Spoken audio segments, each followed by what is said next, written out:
Hello नमस्कार मित्रांनो, स्वागत आहे तुमचं वाय टी करंट अफेअर या आपल्या एज्युकेशन प्लॅटफॉर्मवर.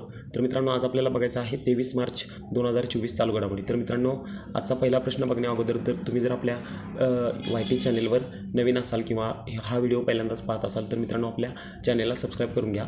तर मित्रांनो, आजचा पहिला प्रश्न बघू आपण. ज्येष्ठ गायिका लता मंगेशकर यांच्या स्मृती दिनानिमित्त देण्यात येणारा दिदी पुरस्कार कोणाला प्रदान करण्यात आलेला आहे? तर मित्रांनो, त्यांचं नाव आहे विभावरी आपटे. तर मित्रांनो, त्यांच्याबद्दल आपल्याला चर्चा करायची आहे. या तुम्ही बघू शकता फोटोमध्ये, या आहेत विभावरी आपटे. तर मित्रांनो, त्यांना कोणता पुरस्कार देण्यात आलेला आहे?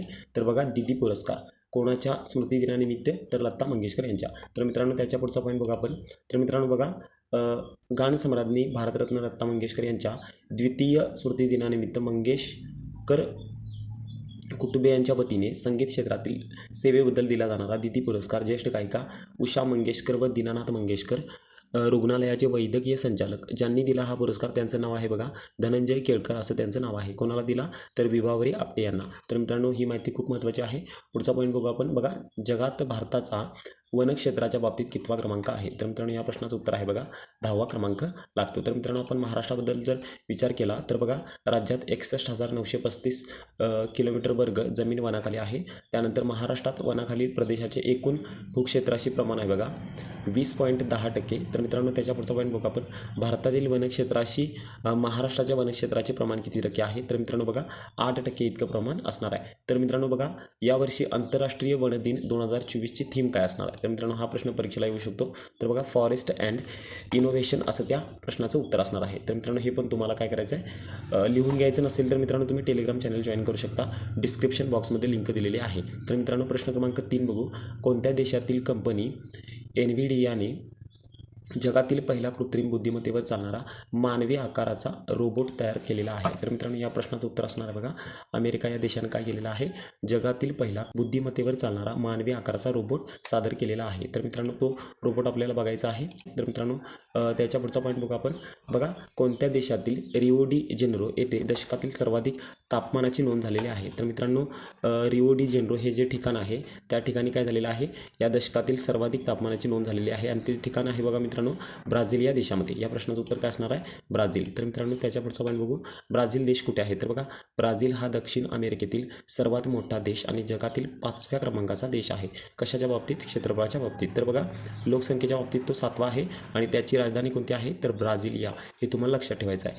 तर मित्रांनो बघा, सर्वात जास्त लोकसंख्या असलेले शहर कोणत्या देशातलं? ब्राझील या देशातलं. तर बघा, साओ पावलो असं त्या शहराचं नाव असणार आहे. तर मित्रांनो, त्याच्या पुढचा पॉईंट बघू. बघा, ब्राझील देशातील रिओ डी जेनेरो येथे दशकातील सर्वाधिक किती अंश सेल्सिअस तापमानाची नोंद झालेली आहे? तर मित्रांनो बघा, सर्वाधिक तापमानाची नोंद झालेली आहे 62.3 अंश सेल्सिअस. तर मित्रांनो, हे पण तुम्हाला लक्षात ठेवायचं आहे. प्रश्न क्रमांक 5 बघा, जागतिक आनंदी अहवाल 2024 नुसार 143 देशांच्या यादीत भारताचा क्रमांक कितवा आहे? तर मित्रांनो, या प्रश्नाचं उत्तर असणार बघा 126वा आपल्या भारत देशाचा क्रमांक आहे. तर मित्रांनो, त्याच्याबद्दलच 4 प्रश्न आहेत.